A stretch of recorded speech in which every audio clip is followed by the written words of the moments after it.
Packard 8 Convertible Sedan 14029631936. Series 1402. Body style 963. 130 bhp, 320 cubic inches L-head 8-cylinder engine, 3-speed manual transmission, coil spring independent front suspension, liver ear axle with semi-elliptic leaf springs, and 4-wheel mechanical brakes. Wheelbase, 139 inches. In 1936, Packard was notable in the extremes. The medium-priced 120 model was selling well in its second year of production, with more than 55,000 cars providing needed cash in a depression-weary market. At the other end of the catalog, the Packard 12 offered prestige, but its price range of $3,820 to $6,435 held sales below 700 units. Between these extremes, however, lay the bulk of senior Packard production, the 8 and Super 8 models.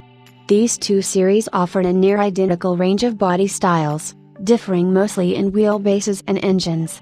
Since the series were almost indistinguishable by sight, it's not surprising that the less expensive 8 outsold the Super 8 3-1. The 1936 model year was comprised of Packard's 14th series. The Packard 8 was available in an ambitious 17 body styles on 3 wheelbases.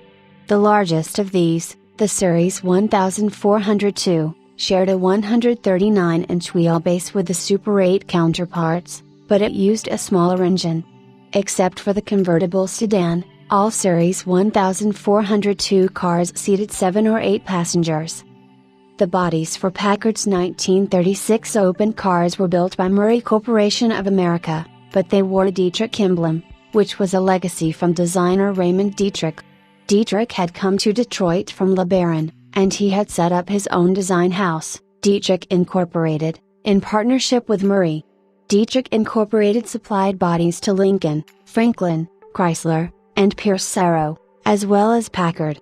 When the custom body trade ebbed in the early 1930s, Murray nudged Raymond out, but he kept the Dietrich name and used the badge on prestige models. True open cars remained in the Packard catalog, as Fadens were in all series, but customers by far preferred the comfort and convenience of side windows. Thus, the convertible sedan, as seen here, sold in much greater numbers. Eugene Beardsley was an engineer by training and an industrialist by profession. He was successful in both fields, enabling him to devote the second part of his lifetime to the pursuit and collection of fine classic cars, of which this Packard is an excellent example. This Packard convertible sedan was acquired by Mr. Beardsley in the 1960s, and it was given a comprehensive restoration by the late Robert Turnquist's Hibernia Auto Restoration in New Jersey about 30 years ago. Mr. Beardsley was a low-profile collector and showed his cars infrequently, but when they did enter a show field, they always judged well. This car took a best of show at the former Burn Prevention Foundation Concord Elegance at Reading, Pennsylvania. It was recently freshened by Phoenix Auto Restoration in New Jersey, where it was repainted in correct thistle green dark, and it received a new top and carpets. Additional cosmetic improvements, particularly in the engine compartment, were undertaken at the same time. The car is equipped with chrome wire wheels, dual side mount spares with covers, a radio, and trip driving lights, and it is reported to run impeccably. It comes with partial documentation from the Hibernia Restoration and complete records of the recent work. There is also a dossier of photographs and a New Jersey title that was issued to the car in 1967. The car needs nothing to enter serious concours competition, whether for touring or simply for enjoyment. It is bound to please a new owner.